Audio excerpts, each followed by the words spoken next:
کہ اکثر جب آپ سنتے کہ بندہ دنیا سے چلا گیا، ایز اے مسلمان یہ ایمان کا تقاضا ہے، ہم جو کچھ ہوتا ہے فی سبیل اللہ معاف کر دیتے ہیں۔ اب لوگ کہتے ہیں چلو جی خدا کی رضا کے لیے معاف کیا، لیکن کبھی دنیا کے اندر بیٹھے ہوئے وہ مظلوم جب اس ظلم کو یاد کرتا ہے تو ادھر عذاب والے فرشتے اس کی ظالم کی قبر کے اندر آن پہنچتے ہیں اور اسے عذاب دینا شروع کر دیتے ہیں۔ اس لیے حقوق اللہ تو وہ اس کے یہاں جائے گا، وہ دیکھے گا۔ پھر ہمارے یہاں ایک جنازے پہ حضرت اعلان کیا جاتا ہے کہ مرنے والے کے ذمے جو قرضہ ہے، ایک تو قرضہ ہوتا ہے نا جو آپ نے نقدی لیا، جیسے یہ ہمارے بھائی دنیا سے چلے گئے، ان کی سبزی کی دکان تھی، اب ان کے بھائی کہہ رہے تھے ان کے ظاہر ہے لین دین کے معاملات منڈی والوں کے ساتھ بھی ہوں گے، باقی لوگوں کے ساتھ بھی ہوں گے، بہت سارے معاملات ہوں گے۔ وقتی طور پر آپ ایسے کریں، اگر کہیں یہاں پہ ان کے جتنے لین دینے والے موجود ہیں وقتی طور پر آپ فی سبیل اللہ اسے معاف کر دیں۔ جنازے کے بعد ان کے بھائی موجود ہیں، اولاد موجود ہے، آپ ان کے ساتھ بیٹھے حساب کتاب لیں، اور آپ کو طلب کرنا تھا طلب بھی کر سکتے ہیں، دینا تھا دے بھی سکتے ہیں، لیکن یہ قرضہ تو اولاد چکا دے گی، آپ کا مالی قرضہ اولاد چکا دے گی۔ لیکن جس مظلوم پہ آپ ظلم کر کے چلے گئے، غور کریں وہ قرضہ کون چکائے گا؟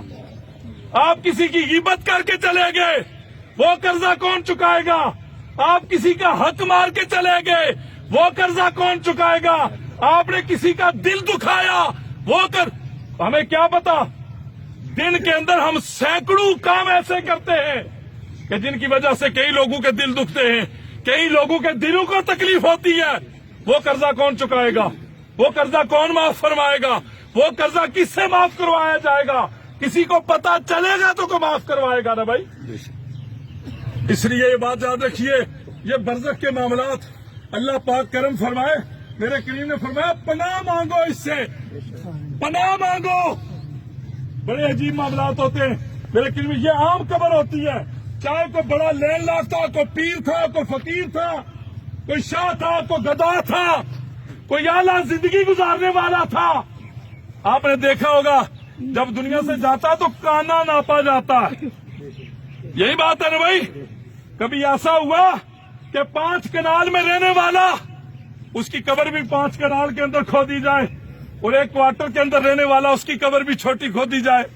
نہیں، وہ کوئی بڑا تھا یا چھوٹا تھا، کانا ناپا جاتا ہے۔ 4 انگلی سر والی سائڈ سے، 4 پیر والی سائڈ سے 2.5 فٹ اس کی گہرائی ہوتی ہے۔